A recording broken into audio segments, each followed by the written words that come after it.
I like to say that when it comes to branding and being more open and authentic about who you are, it makes the decision so much easier for your potential customers to know whether or not they want to go on a second date with you. Welcome to Sales Made Easy, a podcast for business and personal growth. Join Harry Spate as he hosts sales experts and business owners who share their journeys of personal growth and business success. Now, here's your host, Harry.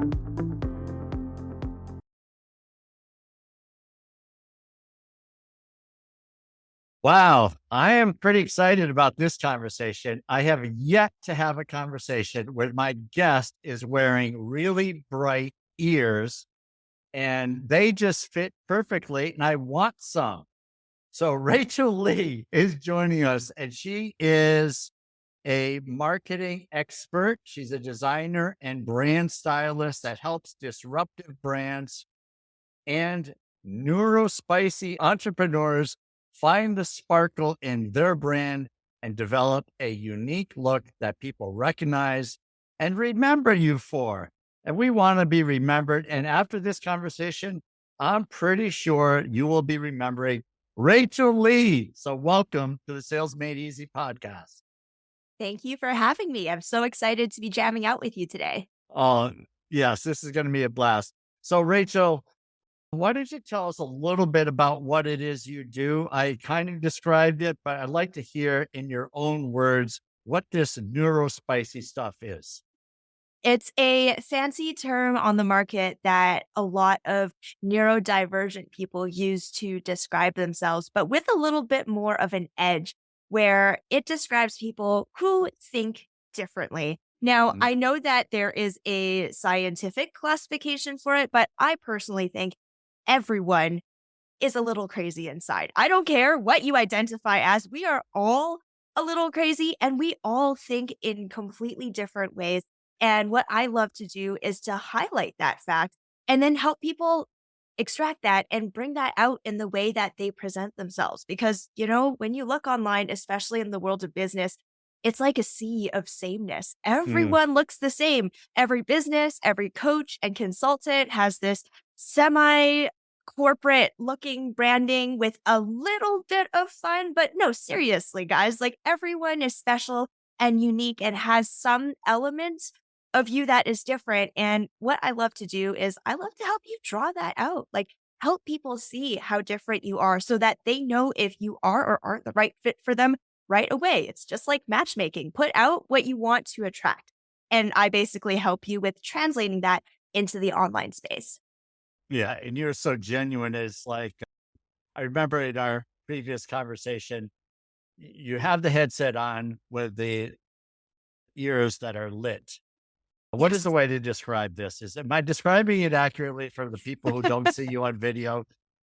Yes, it's pretty much like one of those gaming headsets. It's like these pink headphones with cat ears on top, and they light up with fun rainbow colors. And it's a common question that I have when people see me on Zoom. They're like, "What is that on your head? Is that a Zoom filter?" I'm like, "Nope, these are just my headphones." And so when we're chatting, you said, look, if you can't get past this, I'm not for you. Right. And this is what I love about our conversation earlier is that you are who you are. And what you just described, a lot of us, myself included, struggle with being who we really are because we don't want to offend people or we feel like we have to toe a certain line so that we come across as professional or whatever the brand is that we're trying to highlight. So talk to me about where we might be mistaken there. Absolutely. And I want to bring it back to the fact that business is just a fancy way of saying people helping people. And when you simplify it down into those basic building blocks, the only way that you can form a connection is if you know someone and trust them. And trust is built based on knowing exactly who it is that you're talking to and the full spectrum of that, where the trust that I have in someone only goes so far when I only see a fraction of who you are. The rest that is underneath the iceberg, there's a lot of assumptions and questions. And at least personally for me, I feel like the people that I develop a deep sense of trust in, I see everything. And when I see everything and decide that that is still okay, that allows me to go farther into the deep end with them. And I often feel like in the world of business, we are told that professionalism has to look and come off a certain way.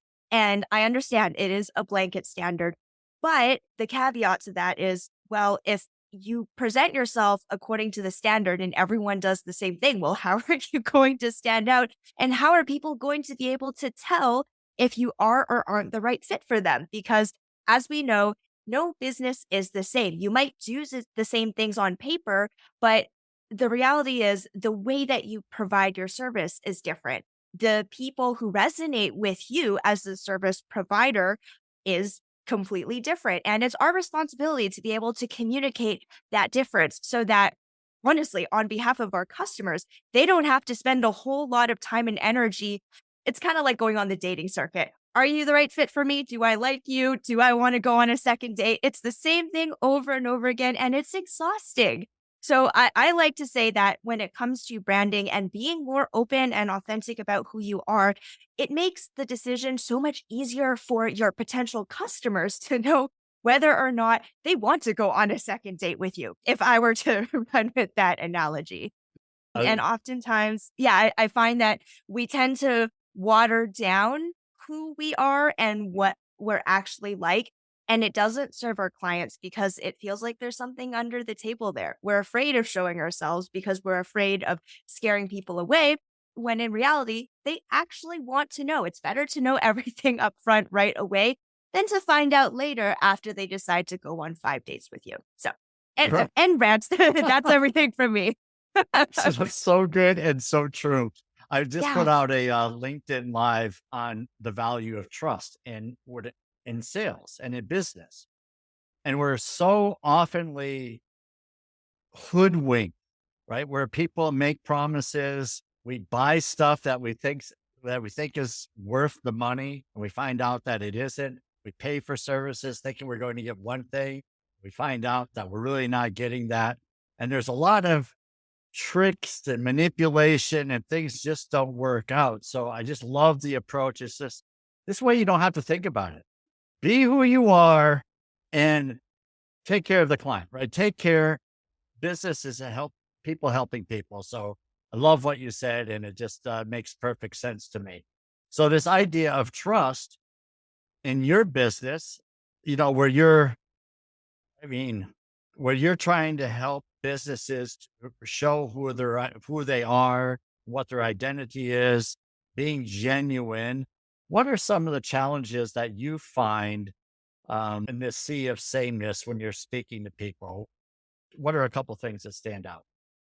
I often find that when it comes to branding, people have a very backwards approach to presenting themselves, where they look at everyone else in their industry, take a look at how they're packaging and presenting themselves, and then ask, okay, based on everything that I see, how can I be similar, but also different in Mm, comparison to that? And while that works mostly from a business brand perspective, because it goes down to brand positioning, it's like it's like presenting yourself based on what you want other people or what other people want to see from you rather than asking yourself, "Who am I and how can I let that shine?" It's very backwards, but if you think about it, you're not actually addressing the core of the problem if you're going from the outside in approach. You're not even asking yourself, "Who am I?" first. You're asking, "Well, who should I be based on what other people are looking for?" And when we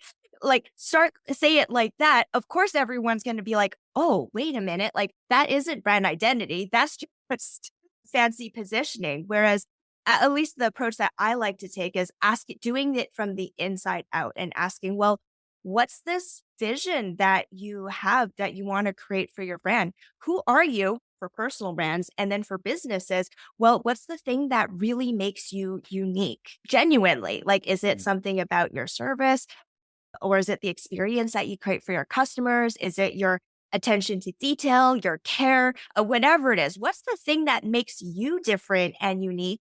And then how can we find a creative way to express that so that you automatically shine and are completely different from all of your competitors. And when you start from an inside out approach, automatically there is no competition because there is one you. Only you will do your business the way that you do. So why don't we just highlight that and then start with that when it comes to your branding and the way that you market yourself? Mm, yeah, it's really good. I love what you just said too about competition. People worry so much about it, and it's just makes very little sense to me. Is that in the sense that you have your friends and you have people that are drawn to you for the traits that you put out in the world, and your customers and your clients are going to be drawn to those same traits. And if you're worried about the competition, you just got to find people that like you for who you are and what you stand for instead of worrying so much about competition. At least that's my thought. Are you thinking similarly? Absolutely. And I can even draw back to my own personal experiences as a recovering people pleaser. I Uh, grew up in a setting where I was the version of me that I thought everyone else wanted mm, to see. My friends, my family. I also grew up in a church where my parents were really involved. And I felt a lot of pressure to be this version of me that everyone else wanted to see. The good girl, the straight A student. Like all I checked off mm, all of the boxes. And I didn't give myself the space to ask myself who I wanted to be and how I wanted to present myself to the world until I'd say a lot later in the more recent years. And mm, the feeling of being able to do that is oddly freeing, I would say, where when you're going from the outside in approach, you feel so much pressure. And you'll realize that you're never going to be able to please everyone anyway. It's impossible. But when you go from the inside out, it suddenly relieves all of that pressure where you already know, regardless of what's happening out there, I am happy with the way that I'm presenting myself. I know the value that I bring to the table, and I'm just going to put it on full display for the world to see. And whoever that may attract, let them come. And whoever it pushes away, they were not meant to be a good fit for me anyway. exactly. I wouldn't have liked talking to them or working with them. So that is okay. And that's actually desirable. I don't want to be wasting my time with people who aren't the right fit. And neither would other people want to waste their time talking to me if they aren't going to be the right fit anyway. Yeah, 100%. And you're probably late 20s, maybe 30ish. And you're finding out, it's funny when you said it later, later in your life, you're finding out that you're a people pleaser and that you have to let go and find out who you are. There are people much older that are still trying to figure this out and have the regret that they've never really lived the life that they wanted to live. So kudos to you for finding this out and thinking about this in your 20s, which is absolutely amazing. So, Yeah. one of the things we spoke about earlier in a previous conversation was this idea of selling. You were very good in your business, but then when you went out on your own, what was the surprise for you when it came to selling? Oh man, sales, especially in the earlier years for me, it was it's weird for me to say it. It felt like a dirty word to me where I didn't like the energy that sales carried for me, mostly because I went into business without any conception of what it even meant to do sales. Mm, I just realized, oh, in order for me to share my gifts to the world and help people in the capacity that I would like to, I'm going to have to do this thing called sales in order to get clients. It's just going to have to be a part of the business. But I never had any formal sales training. I didn't even know what it meant. I just knew that it was a conversation in which I would talk to somebody and basically ask for their money. That's what it equated to in my brain. And it was very hard for me to figure out how to do sales in a way that felt natural, where it just felt like having a conversation with someone about how I can help them. Of course, fast forward many years, it's much easier for me now. But in the first few years, it was so clunky. I literally avoided sales conversations. I would talk myself out of opportunities to have those conversations with people because it just brought so much tension up. And of course, that affected my business in a very negative way. So I'm sure there's a lot for us to unpack here, but that's where I started. That was 5 years ago, but that's where I started. Oh my goodness. And I think what you just hit was virtually everyone who has started a business that doesn't have a sales background. It is a massive wake up that selling is required. So, what were you thinking as to how the business, just out of curiosity, how was the business supposed to come in your mind? Was it all 100% marketing and you didn't really have to communicate with people, or what was happening up there between those cat ears? Yeah, it was actually very much exactly what you described, where somehow it never occurred to me that sales was the bridge between marketing and me receiving money to serve my clients, where there's a very critical point of turning the tables, where marketing is all about getting people on board with what you're doing, getting them excited, getting them thinking about what could be, painting the picture of here's what your life would be like after we work together.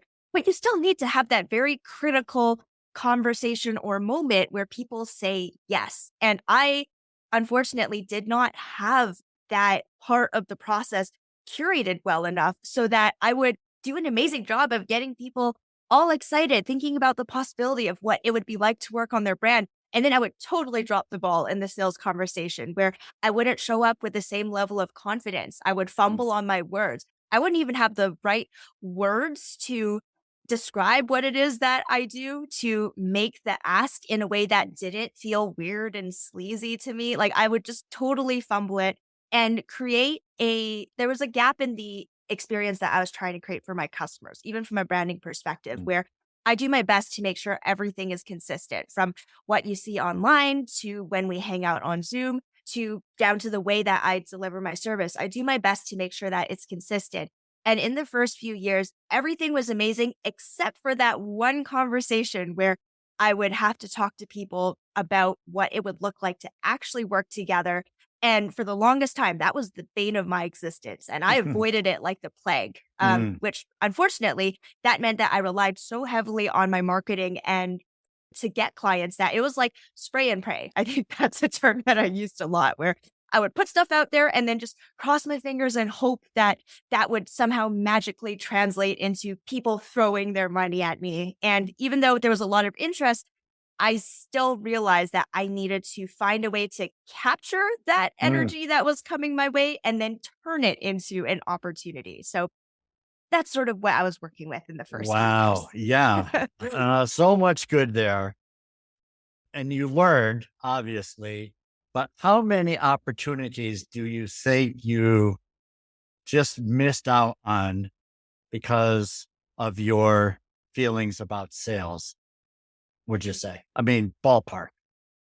Countless, dozens. I feel Yeah. like I talked to so many Mm, amazing people in the first few years who definitely expressed interest in working together with me, but I wasn't able to carry myself with that same level of confidence that they wanted to see during the sales conversation to let them know that I was the right person to be helping them with their problem. And as a result, after I fumbled and dropped the ball in those conversations, a lot of people decided just to DIY their branding or maybe go mhm. work with somebody else because in that moment, I didn't present myself as the clear one and only option that they should be working with to help them with their branding. Right. And so you have so many skills when it comes to the personal branding and the branding in general. Why couldn't people pick this up and say, she's for me? What do you think you were missing? I feel like a lot of it was having a hard time figuring out the right language to use, Mm, especially in a sales conversation, but in a way that felt like me. Because what I do is personal branding, mm, the way that I show up, it has to be consistent. The mm, the way that I show up in a sales conversation, honestly, in my mind, it's the same as when I'm hanging out with people. mm. I see everyone on the same plane. I am the same me in any single given situation.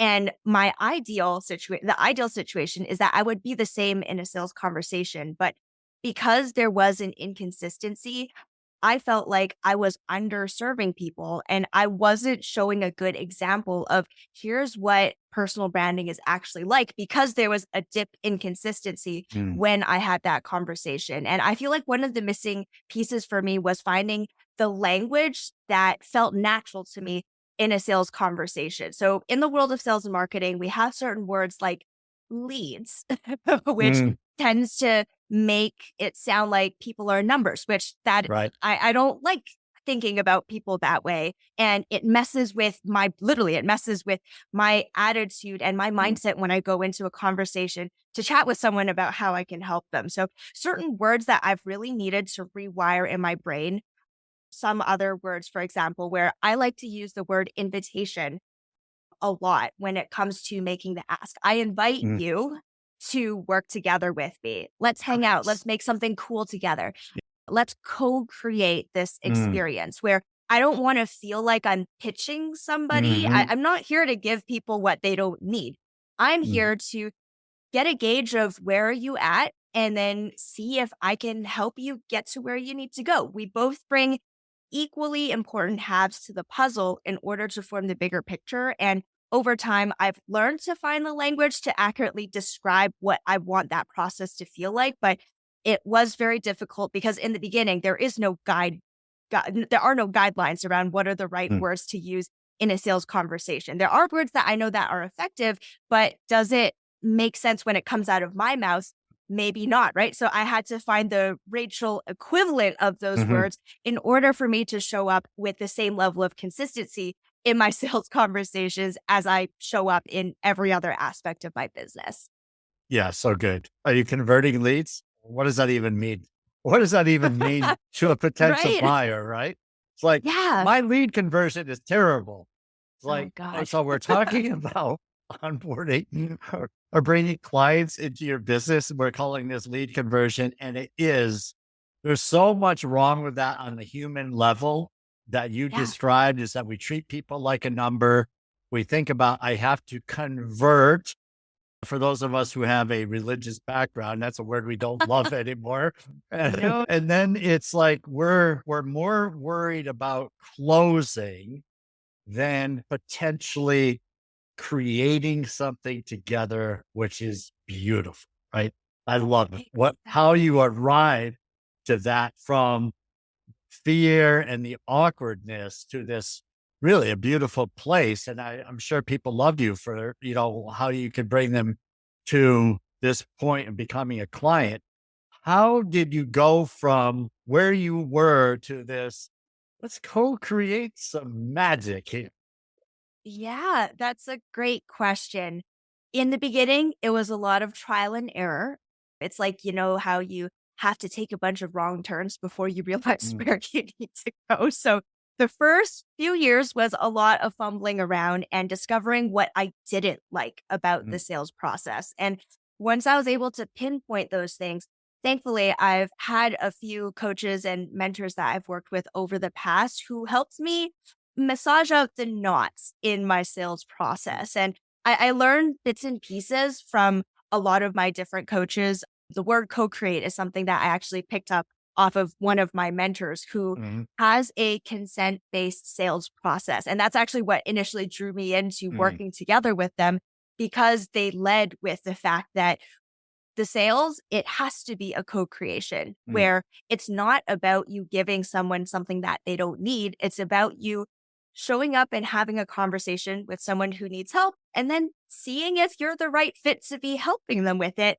And then figuring out based on what they need, how can you create something beautiful together? So I Mm. would say I picked up a lot of pieces from a lot of different people, but over time, I get to finally say, finally, I have come up with a system that works for me and feels good. And honestly, there's always still room for improvement. So I'm Mm. looking now, at least I get to say, I look forward to having those conversations with Mhm. people because in my mind, I've actually eradicated the word sales. In my mind, that isn't even a thing. I actually call those types of calls, it's a fit call. It's a Mm. call where we get together to see if we're the right fit.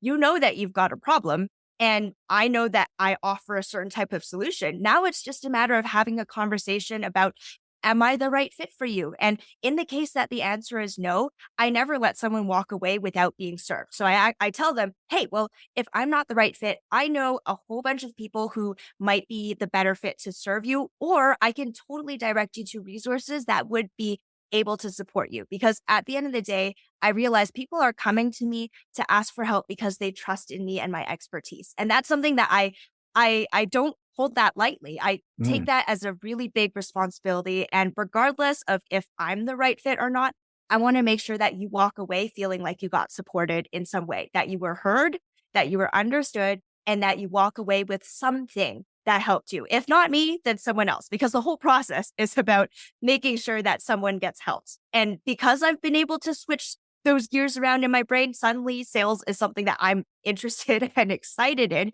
because I built my business to help people. And if you bring it back to the core of why you're doing this, then suddenly everything becomes so much easier.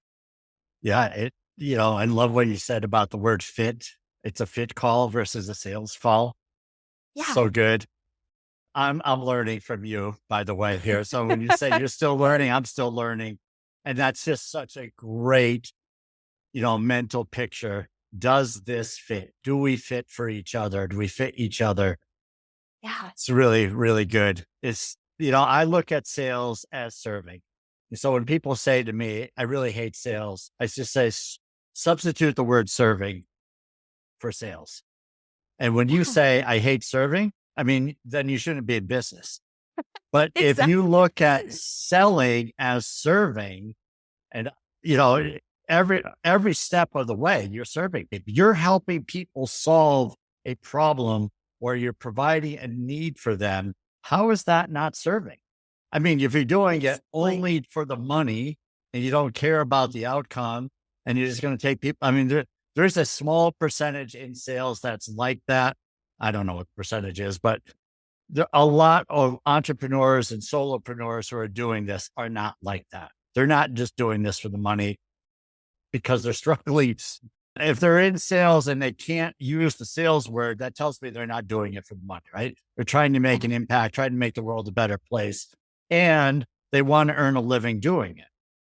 So all of the things that you're doing, have you found your way, the coaching and the mentors? If you didn't have that, where would you be today, do you think? well, I would just be straight up and say, I wouldn't have a business. I wouldn't have been able to sustain what it is that I'm Mm, doing. And I would be working at some job right now full time because, as we know, a business is only functional when you have clients. And at some point, I would have run myself dry trying to help people, but being too shy to have that mm, conversation with them. And I would have ended up also not just quitting my business and going back to a full time job. I wouldn't feel like I would have made that level of impact that I sought out to make in the first place. I started my business not just because I wanted to find a way to do the thing that I love for a living, but I genuinely wanted to use the gifts that I have to help people. mm, And I would have walked away with a sour taste in my mouth thinking, geez, like I had so much to offer, but no one wanted to work with me. And I feel like I did all of this, set up all this infrastructure, but I wasn't able to help the number of people that I really wanted to. And I would have just felt really sad and disappointed with myself if I didn't figure out how to do sales in a way that worked for me. Because as we know, a business doesn't run if you're not earning money, and you can't earn money until you have those types of conversations with your clients. So I'm very thankful to say that that is not the situation that I'm in, and I get to say that I enjoy having these conversations with people because at the heart of it, it's about finding the right people that I can help so that I can make the world a better place. That is my contribution to this I planet. love it. Yeah. It's Yeah. so easy to tell that you're desiring to make an impact. And I just love what you said about the value of selling, right? It's not, if you didn't do it, you would have missed out on knowing about the impact you could have made. Right. So now, thankfully, you can make the impact and it will just keep getting better. It's amazing to me that people who are relatively new to business and they think, well, so and so got started and it only took them a year. I mean, I've seen people quit their job and go all in, no sales experience whatsoever, and they expect that they're going to onboard clients in a matter of months. Well, you have to be incredibly lucky, in my opinion, in order for that to happen, because selling and learning the nuances and overcoming the feelings of this awkwardness in the beginning for many of us, and especially if you're not in the sales arena, this could take a long time to develop on your own. It can be shortened with some help, but you still have to develop a word I don't love, a pipeline of people who are showing interest, because the people that show interest today may not be ready to do something for months, possibly years. Have you experienced that? Absolutely. Especially with the work that I do, I have to emphasize, and I actually tell people all the time that branding is something that you plan a very specific point in your business journey to invest in. It's not something that you just off the cuff decide, I want to work on my branding. No, it's actually something that you plan on. And there are actually key points within the business cycle in which it makes sense for you to be working on your branding. And those are the points at which I tell people, okay, now's the right time for us to be having a Mm. conversation. And most of the time when I meet people, they're somewhere in between. They're not quite at that point where they're ready yet, but they're thinking about it and they want to get more information so that they can plan for it, so that when they are ready, they know exactly what to expect. They know who to talk to. They know how much it costs, and they're preparing for it. It's like one of those things you have to prepare for it. It's not like off the cuff. I I wake up and I realize I want to work on my branding. Let's drop a few $1,000s and let's just make it Mhm. happen. It's not like that at all. It's a lot of talking to people, planting seeds, educating people, letting them know, hey, well, when you're ready to invest in your branding, here's what it looks like and here's what it can do for you. Based on where you're at in your business cycle, here's where you're at, and here's where I would recommend that you would think or plan to invest in your branding. But it's a not now, later thing. But in the case that you're ready, I am here and you know where to find me. So it's just a lot of planting seeds and showing up to water them every day. Right. Exactly. And so the showing up and watering every day, that how do you do that for them? That's a Yeah. That's a good question. And this is where I usually switch to the marketing side of my brain, where I love using social media as a way not just to broadcast content. I feel like I see a lot of people doing that nowadays, and that also leaves a weird and icky taste in my mouth. It's the same feeling as when like you get into a sales conversation and people are just pitching you. When I Yeah. see people doing the same thing with marketing, blasting your stuff all over the internet every single day, the same type of content and expecting to hear back from people. That's the same thing in my Mhm. brain Yeah. as just pitching Mine someone too. without listening to them, right? Like it's a pet peeve of mine, and I like to say that the way that I like to upkeep my relationships with people is that I treat social medias, the platforms, the way that it's meant to be used, which is it's a social thing. Mm. It's a two-way conversation where I do post things, but I share and I talk directly to the people who are in my audience and I engage with them through my posts, through my DMs. I do a lot of two-way interaction where I can confidently say I pretty much know almost every single person in my network. There is not one stranger in Mhm. there by choice. And if I reach out to them and they choose not to respond, at least I did my due diligence. But I'm actually very intentional about my network where every single person who reaches out and connects with me, I do my best to give you a follow back, send you a message, say hi, tell me about you. I want to, like, you just came into my world. I want to learn more about you. And then I nurture that relationship through my content. So it's the art of having a one to many relationship. Mm. That is a nuance that I think people are still learning to develop. I know we've moved Mm. online for many years now due to the pandemic, but it's still an art that I think people are still developing fluency in terms of how to communicate with people online in a way that is time and energy efficient, but also still gets the results that Mm. you're looking for. So I use the word marketing very loosely when I describe the way that I interact with people on social media, but I just say I facilitate my relationships with people using social media as a one to many relationship building platform, but I use it the way that it's meant to be used. It's a social activity for me. So I just talk to a lot of people through a Love lot of it. my content and through DMs. All right. So I am a person that's interested. I express interest to you. And then I realize it's not for me right now. So I'm out there. How do you Yeah. stay in touch with me so that you're there, but you're not in my face saying, I'm here, Harry. You said you were interested. I'm waiting. I've got the contract ready to sign. So I know you're not doing that. So what is it you would be doing for someone like me, real putting it to a face to this? Yeah. So I have a two-pronged approach. I like to diversify where from a sales perspective, I do set dates where I intentionally just check in on people. I don't like Hmm. using the word follow up because Hmm. that implies that I'm like chasing you for something. Hmm. But I recognize that every person who had a conversation with me about their branding at some point, they were looking for help. And whether or Hmm. not it was the right time or I was the right person, I Hmm. still want to check in on them and Hmm. make sure that they got the support that they're looking for. So I Yep. actually do set follow up dates in my tasks and reminders so that I'm Yep. just more intentional about like once in a while, maybe like 6 months, I could just give you a poke and be like, hey, how's it going? It's been a little bit since we last talked.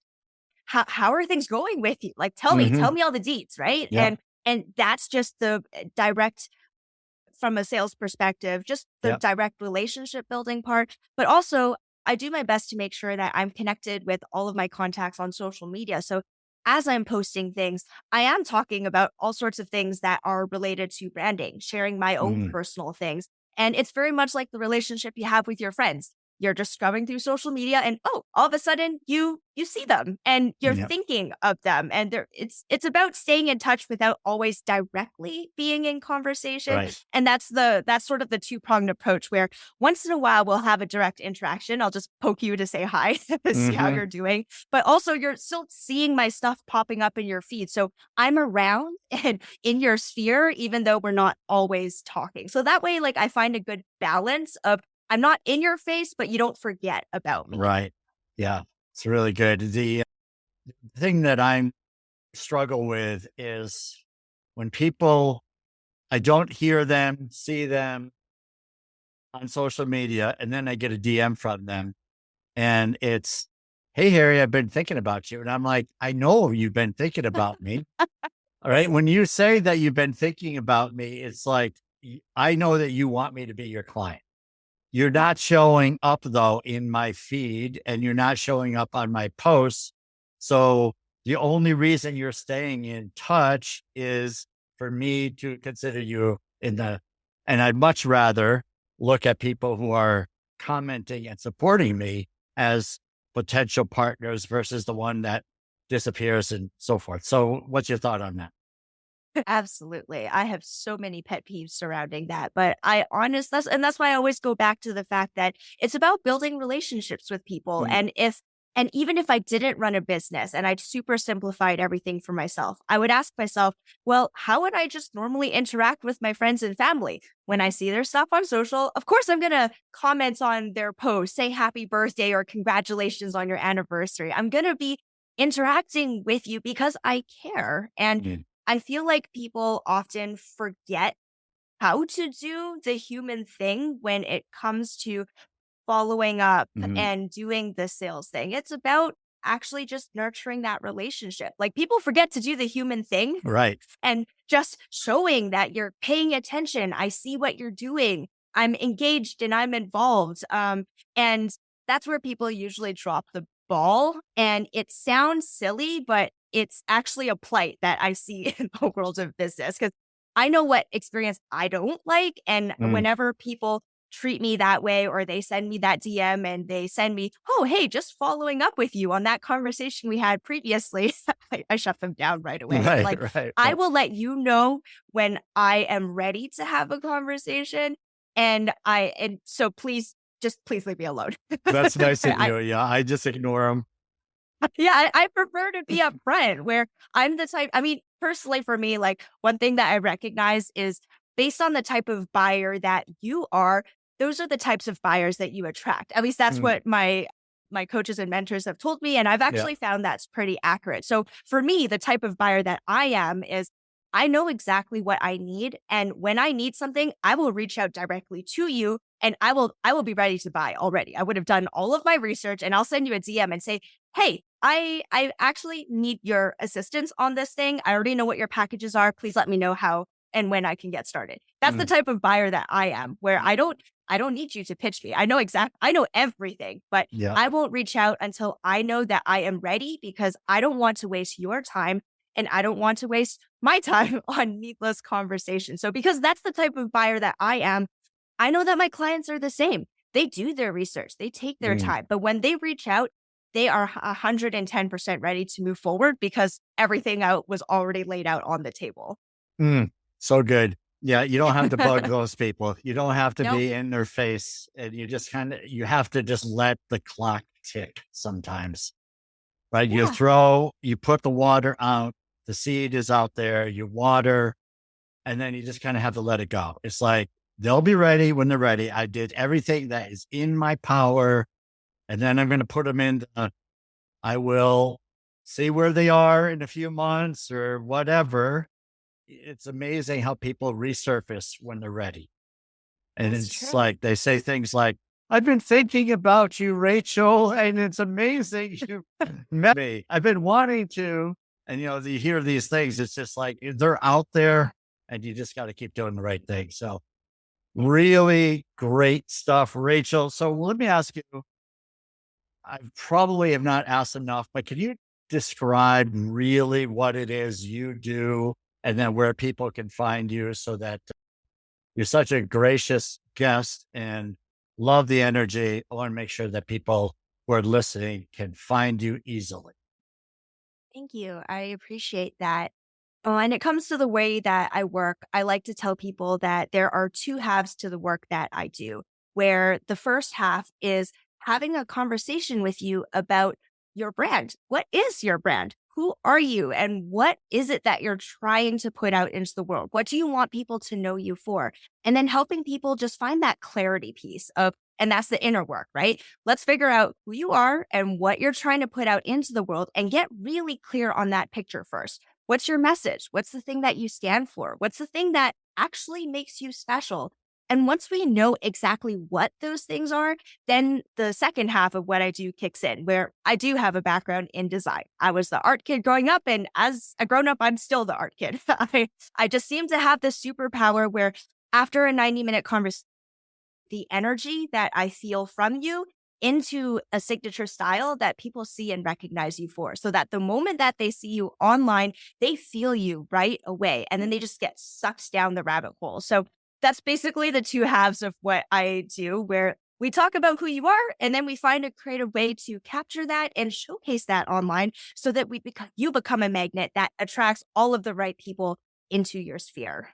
So I know branding can be complicated, but that's where I like to keep it simple.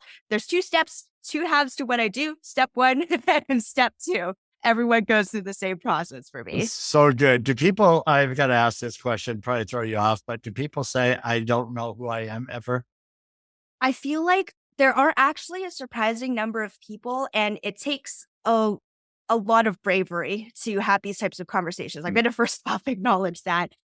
But I do my best to create a safe space where it's okay to say, hey, I do know who I am, but I haven't created space within my business to really express that. And I mm, feel stuck and I feel hemmed in by the way that I'm presenting myself through my business because I feel like I'm only showing a small part of who I am. And the way that I present myself, it doesn't feel right. And most of the people that I talk to are actually like that. I think everyone knows who they are. Everyone knows how awesome they are, but they feel like the way that they're communicating about it only captures a fraction of how cool they are. They're like, they only see the professional side of me, but on the side, I've like this crazy nerd and I live on a farm with chickens and I have all of these weird and cool hobbies that I also want people to know about, but haven't found a good way to integrate it mm, with the business so that people can see you're different. So yeah. most of the times people I talk to are in that boat. Everyone knows how cool they are. They just haven't figured out how to capture and translate that. But that's where I like to co-create with my clients. And let's brainstorm some fun and creative ways on how you can express that in a way that feels good for you, but also still gets you the results that you're looking for. Excellent. And where might people find you, Rachel Lee? I like to say that I'm all over the internet, but where I personally like to hang out the most is Instagram, of course, because I'm highly visual. If you want to see some eye candy, come find me on Instagram. I'm also on LinkedIn, though. A lot of my people are on LinkedIn as well. My handle is the same on both of those platforms. It is Rachel T.Y. Lee. And I'll make sure that the links are available so that if you guys want to come connect with me, you are able to do so. We'll make sure the links are in the show notes. This has been a blast. Rachel Ty Lee. I don't know if I'm saying that right, but so good. Good. Great stuff. Amazing. Thank you. Yeah. Thank you for having me.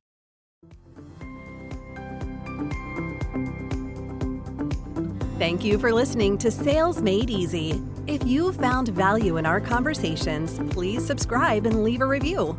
Our goal is to provide practical strategies for growing your business while staying true to your values. Remember, success in sales is about serving your clients. Serve first, and the selling will follow.